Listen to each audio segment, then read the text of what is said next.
anti wodom oba hima ahofe nimdie nyansa adwempa ne akomapa odo ahye woma anti wodom oba hima ka ya santu abi my dam anke befro wo ya santu a wodi kan na enso enam se ya santu abi aba kontino ye befro ya santu otoso mienu ogina akwan no di akon di nkunim oba pa wo kyerɛkyerɛ wodom di frikin daga te akodru university anti wodoi wo maya ye krado ya te ya so ye ani ase na me se ye twewo anti wodom tenase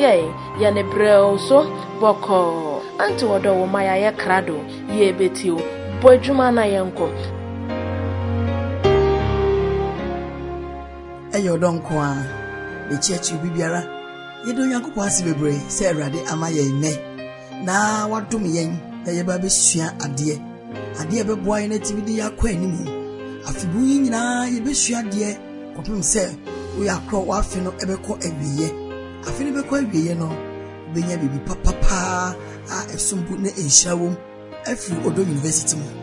ti de meka chewa ne se eyo donko a nya botre ne tie ensem ya me de bema wo. First lesson, appreciation. Appreciation, you appreciation anything. Say when you saw one kasa baby I wanna say the wonya. O dase when you aso bibi na when you je ewo wabrabo mu no eno ne appreciation. Adenti na me de appreciation na start lesson ya me de bema wo ase. Empempi no yenim se bibi ayeye bia no esese de aseda edikai enekre na anti odo ansana minu mienu anase mebe kire wade amo lesson ya ubeteki ubesua wie no ubeti adikudie nti a me de appreciation no edikai edema wo na emfaso a ewo appreciation eso empempi no enipa bebre take appreciation for granted anti odo de me pa kire enese me start odo dwumadi no nipa empempempem eneba menim ebe ne mekasa thousands and thousands of people ena omoba menim de omanibrisem anase omohiasem edeba eto da kra problems pa meka problems mudu ede na ebebru beten ena enkrofo ede eba nenso so no mihu obi a waba mekasa anti odo Nyankopɔn adom bi Awurade de mabedru ni nti no bia me de aseda eme Awurade anase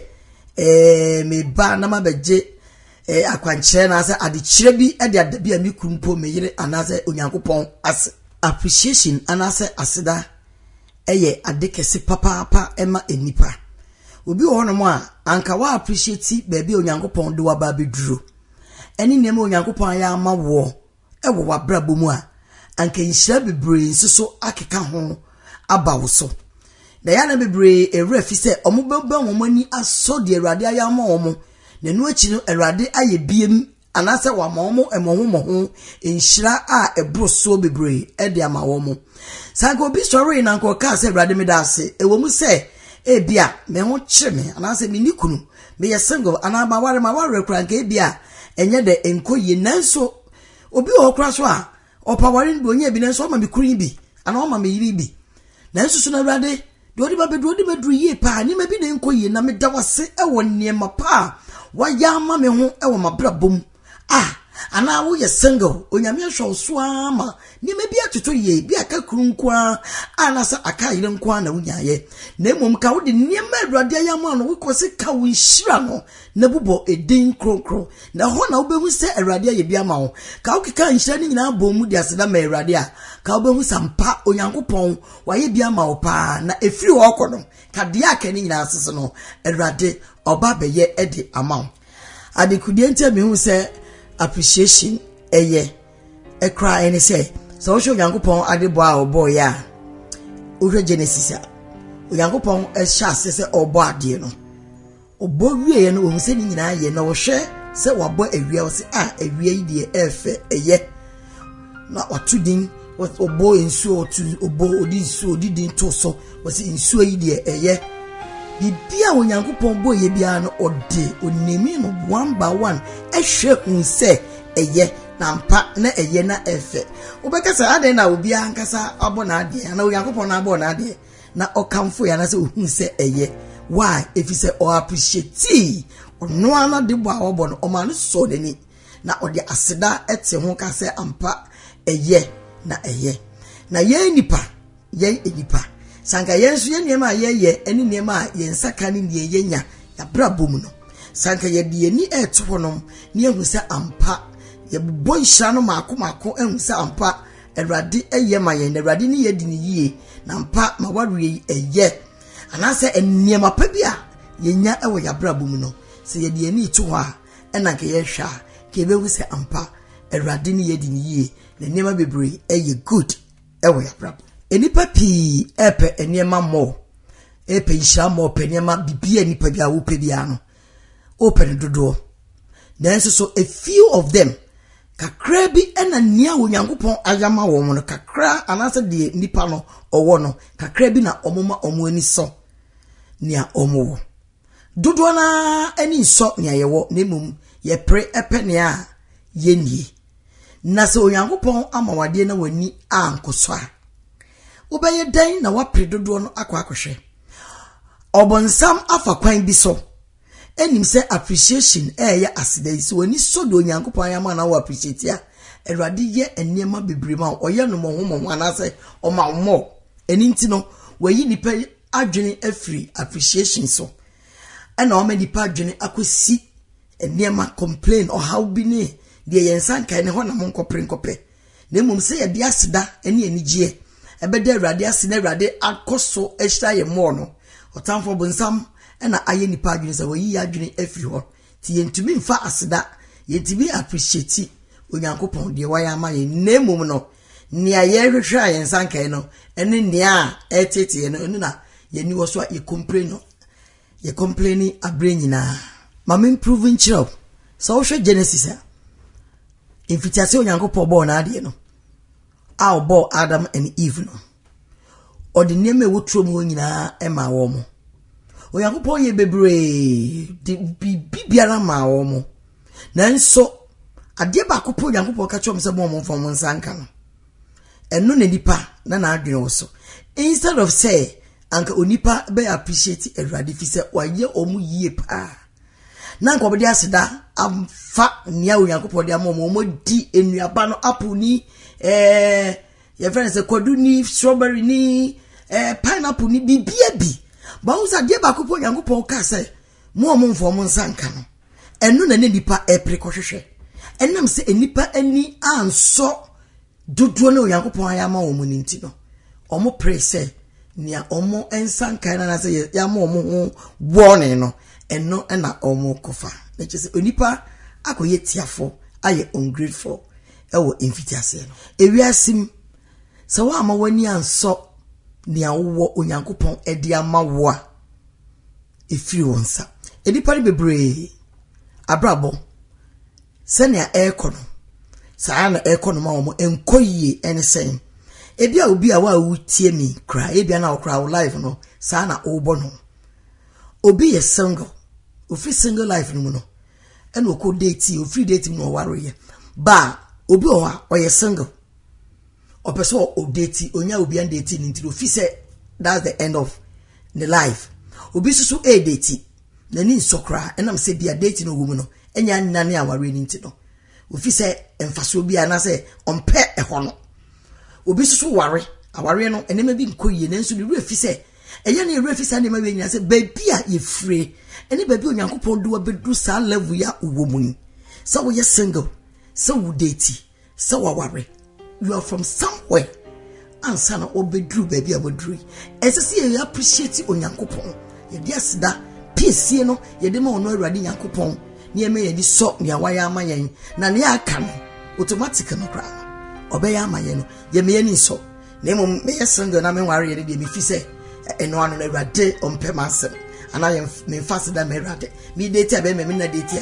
won ware mi na obeyi ware mi ene die bi mi nya hwe mfiri mu na ma ware nso so ma ware ye de die ene ne chese mi kunu nye me yiri nye die ne chese aware no Awurade obi kra ti bisa se God why me eno ho asem na meka ba ya ne refi babia ye free di onyamia ya mo from the time o ma me wo wo mpo bepem enne no kan nyina bobom na ubehu se Awurade ye bia ma opa eso se ye de hye ya dwuru mu se problems there e wo wiase se nipa on pese obenya problem bia wo wiase mu dia nipa ba ko pe a wo ni problem wo wiase e nipa awu okọ de baby kom okọ hye na sama ade honum awia bebo nsuo beto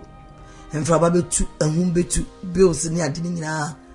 entokwa mi kuru tete me yire tete bia ni ho biem me yesingle mi deti asama de ho sane mani ni ho ene na wo shamnanum kom but say ye wasasi su de wo ye nipa yi de fa hye wadwum se na wuni mu a me ka ama waswate say ye nipa yi ni yetim kom ni yeti asasi su yi awo yankopon bo na awia ne mframa ni gu ye so o hira ye no obonsam so e wo no so nareka ne how bia ono so e de cross ye abre nyina ti dem pese me kire wo ne say you are really free problems ne so na mo ani nko de awrade ayama wana say oye wom so na fa aseda eba awrade fi se de wawuo no ono ne enim say ye da mpanyimfo kora bu bebi say de wanu nim say katawoto onim hwi bio ene je say kom cemetery but me no so ya uta sase su de bebia no na se de tie bia no enti na bible kra so kan ye say adi nyina mu no ye mfa seda ma awrade eya na bebre obi o bebi say say say na nto odo church odo ade yi pa de bebre eta obi okro tibi tete bi say nto odo your husband is lucky. Your husband is the luckiest man. Hey, we could tell you, come in to say what this and that and that and that. Tianto don't do a problem on our room. Ye nipa into your face problem. Nenso so no, ye ma problem any so. Ne mum no, ye can ye dear any couldn't dear and the pa and wasem and the chile because of how dear ye dear beba yam fa ento fem. Ne mum ye ma eradiso. Ye eradia ye na ye not your home. Yam fa couldn't dear or door any kasache ni anigye emfa mo ye bra so hu sa ne ma we a ubedin kunim e wade nyina so ababa wa bi ebeka na asem kire me na osuyi anti odo me wo problem boa me je so boa me na bisa se de na aye no o se na oye mate e wo obokro ni boligatanga na okoye abawa die na amoa no e na okọ ni krom akra se back na ne ma me ya latasem na ko ne ma me e ya latasem na alata semeni mu a na onya table no tonton semna no so e wodwem dwan so no e na ohu broni bi e na broni no e pe na sempa e na broni no ware no na broni no ware no e de ne ba brochire e ba America e kremu o de ne ba America no e na odi broni tie nya ne nkrata o ne dan osisi adan o dan be mi nsakra wo Ghana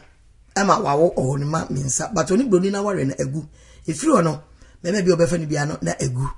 na yade a eha ni ye abaya ise na ni bricksam kese no onye happy kra osore a osusa na abaya yi chese onyankopon hira pa o dai wa buchire nyina ne ade nanso osore a esunku na osu efise onikunu na ware na gu osako ware bi onu so asa egu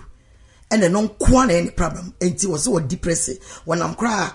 ohun baby onam osore otibi collapse ne ade why because akana de kroba akope ene de aware ye nua bayi ajai enhyirei from made boligatanga to ho ne ba bibi okone dem nyina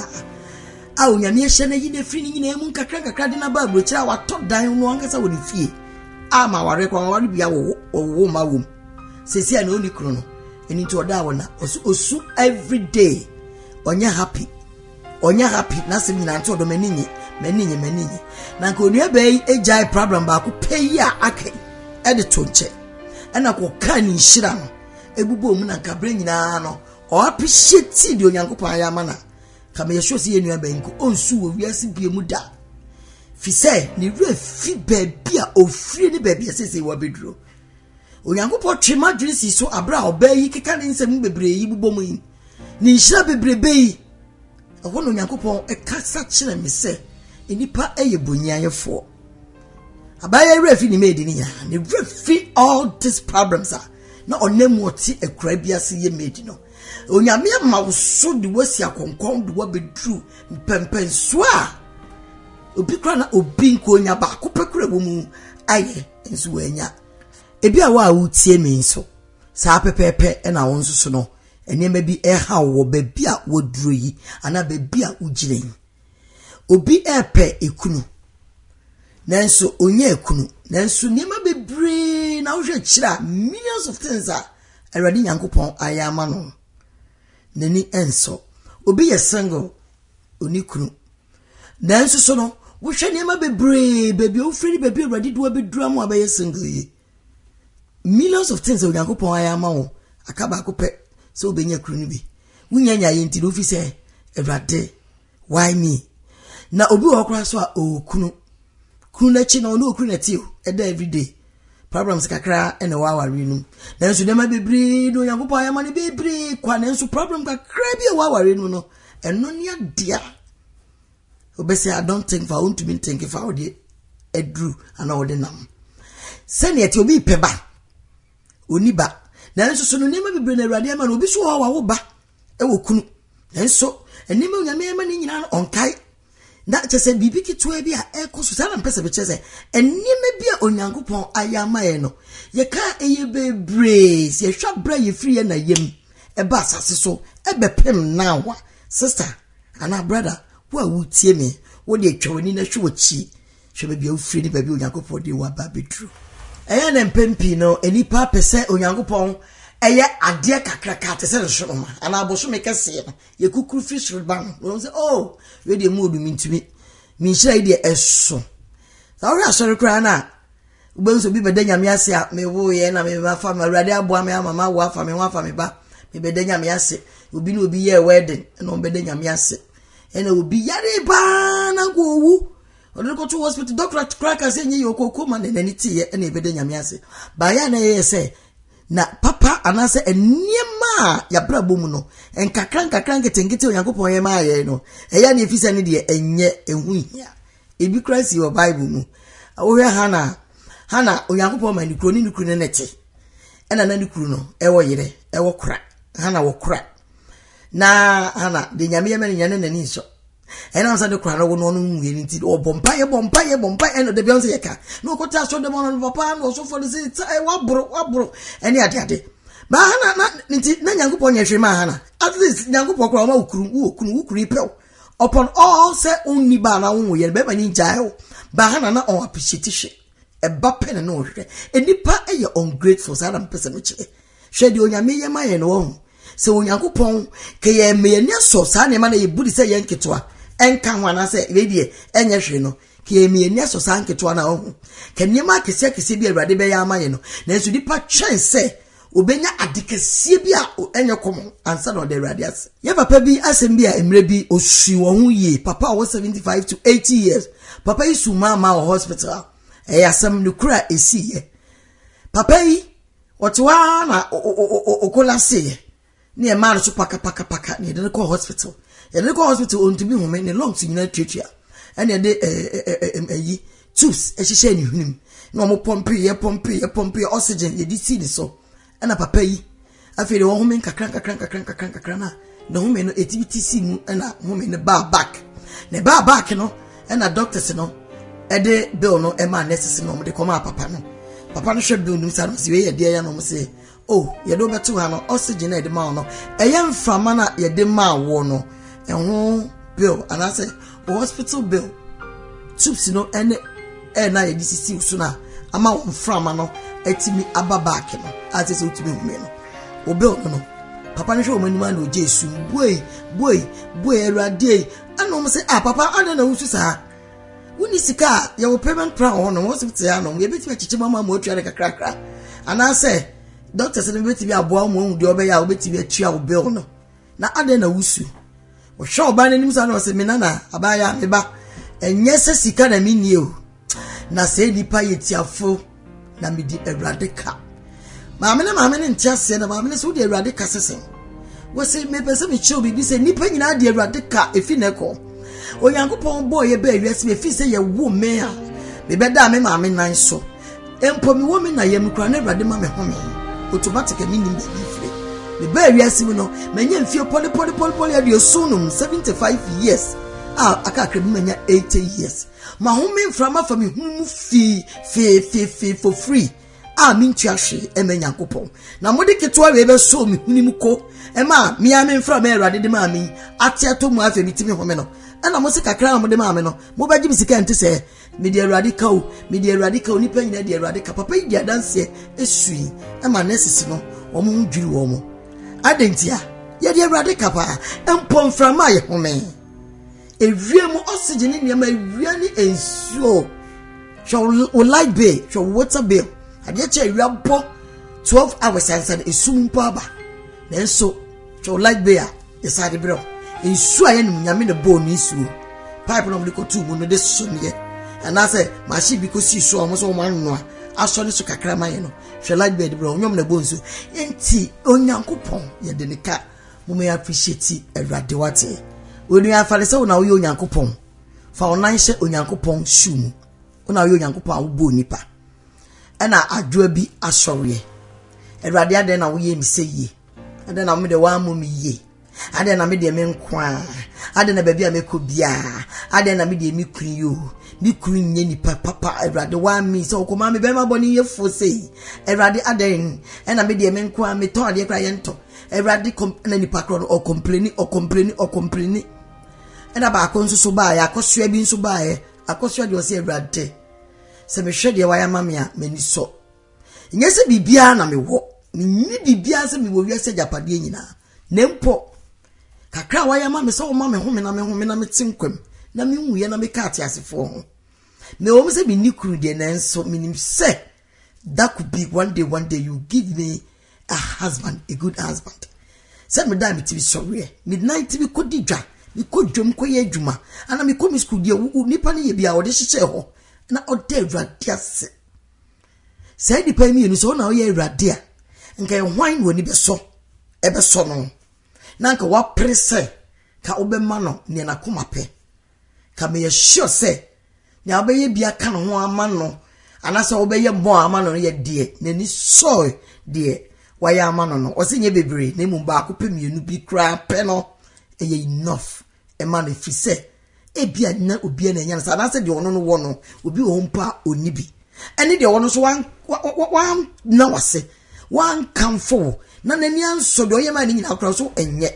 we nye me manye opeba wo ma me manye Awurade na akoma me kra boni se Awurade aden na aha do complain ya bibia no owo ehwo question mark ebiso onyankopon wan na Awurade nyankopon na ni beso na mpai ba na se na bisade no anka de kitu abi odi mu nukre eda ho ase no be ye sure say ne ni nyankopon a ka sa nipa no ka ma ni begisa bre nyina akra no me na ba me nchen na ma make sure so oyo ke fi say me ya de ma no na ni so empo ye di nipa isa na de na ni so na all appreciate she na on the swan wo to be osu ha wadwere for no reason ya mawo ne ye no se fa na mu ani so no oso wo mpe de wunya ye no eno na wusu ho hwan na onyankopon no wo wanka wo onyankopon no wo be kana bata ho na se woni begisa bre nyina ka be hu no asemi wanka sa ma hu mu aye onyankopon epe omo a omo ni eso nia oyema a wo mo no ena obeye dodo ama wo mo se de be ya bre nyina no obeda na se na woni beje na wo be kai no atuntum no abra bokra etimi amuvu akwa animu papa we no eninti sa pepepe enete wa wo complain bebre no na wo de wo no wani so hwe enfri babia wo fre ni babia wo bedro ne still no wo hu hwe de onyame ayama no onyankopon nye bi nka hu ma obi I'm telling you the truth na mum de nani soye babia wo bedru bia wa brabomu no Awurade nyankopon ebeye ne aka no nyina no edi aka ho ama me se onu se oyema na ni beso ye woniema mienu a ema nipa ye ungrateful so udi sa ne mienu achi a anytime bia no you'll be ungrateful to God die di kai se wa ma wani anso di onyankopon aya ma wo anase se wa ma wani anso ba bia Awurade de wa ba bedura empempi no na se anase abre nyina no we are ungrateful to God. The tosumienu eye enibre ni say abre nyina no wodo ho ana wodo obi compare wankasa ho so wo hwe ade a obi wo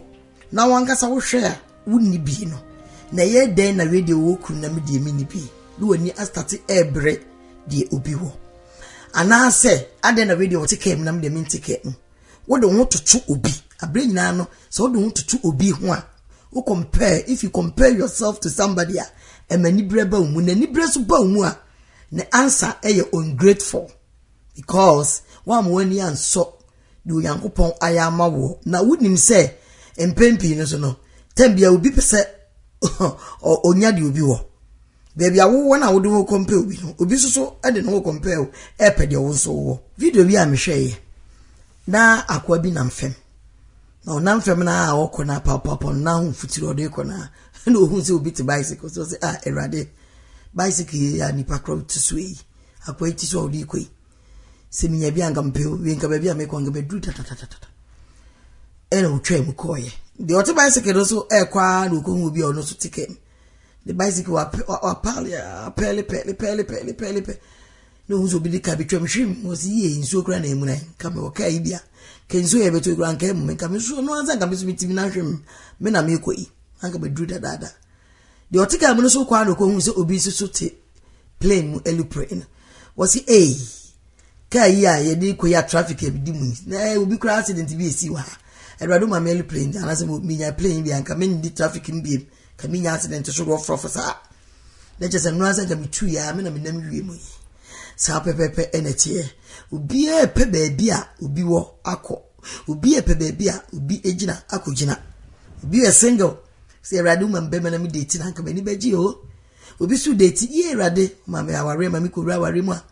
na me ware pa mani baji o obi sita ware se erade na di aware na ade ba me ebe de na ze na ka ware kura de na nka mi ja aware kura mbo anka mpeo chese e wrong sa enipa eni enka enso ni ayewo ebasa enipa ye ungrateful mama oniema mienu enya so bia sa niema mienu no eno na wo ya ebema enie enso ungrateful ene wo appreciate Yankopon na wusu ni o how bebre complain bebre echi Yankopon no sa niema mienu no eno ena manipa bebre gina so a omoye ungrateful ewo erade anim se de bi ka che on de di kai no eni se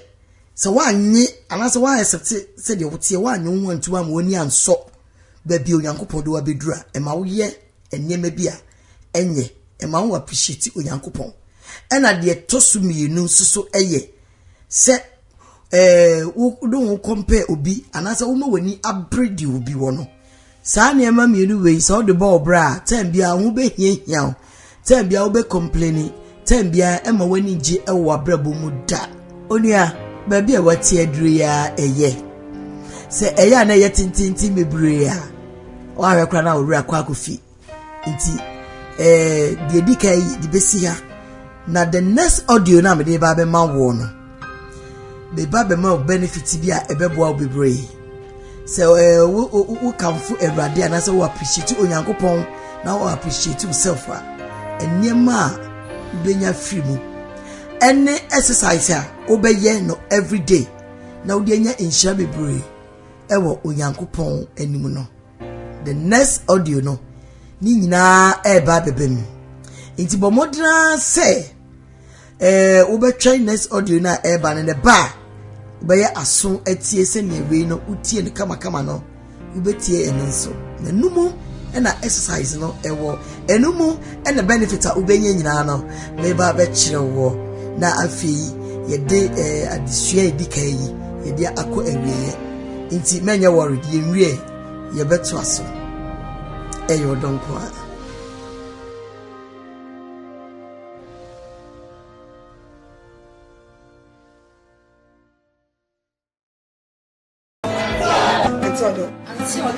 Antiodo.